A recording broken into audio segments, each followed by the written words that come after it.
إنا لله وإنا إليه راجعون. إنا لله وإنا إليه راجعون. إنا لله وإنا إليه راجعون. mun ji rasuwar masoyi Shehu Malam Usman ta gama da hulawa bi fadlihi wa rahmatihi. Allah ya sada shi da masoyinsa wa fi barzahiyati Sheikhana Ahmad Tijani. Allah ka ba mu juriya irin nasa. Allah ya ba mu juriya irin nasa. Allah ya ba mu juriya irin nasa. Kowa da kyautan da Allah ya masa.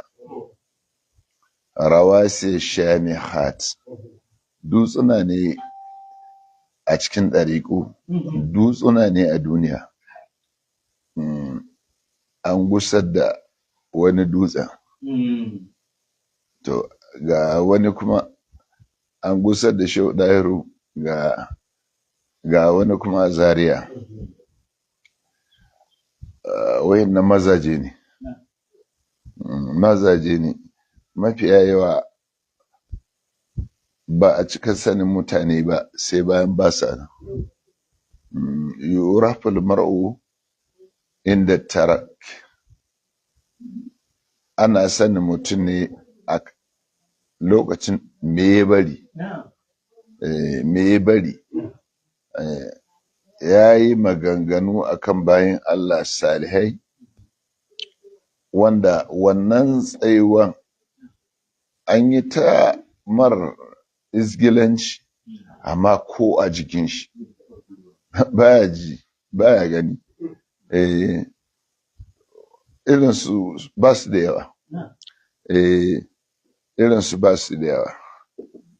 Alhamdulillahi, Allah ya mayar mana a halafuhu bi jahi Rasulullahi, ya ƙara mana masu juriya, ya zamo ma nansakh min ayatin aw nusiha nati bi khairi minha aw misliha wa ma zalika Allah bi azizin. Allah ya bada haƙuri cikin masoya aina ma kanu wa aina ma sakanu. Muna haƙurƙurtar da ƴan uwa, sunnatullahi, wannan sunna ce ta Allah, ba makawa kowa sai ya hauta. Saboda haka ba a yi mata, ba a daga mata kafa, ba a ce mata, ba a yin murna da ita a ina, ko a nuna kaza kaza kaza a duk wanda ya yi ma a lafi hasa kada ya fada, yana cikin tarkon ai. Yana cikin tarkon. Mutumin da yake cikin ruwa ai baya zagin kada, aka ce ko. To Allah ya kiyaye, Allah ya sa mu dace, Allah kai mana cikawa da imani albarkan manzo Allah, kuma Allah ka karbi bakuncin sa albarkan manzo Allah. Muna godiya ba mu dade ba, mu ma muna hanya.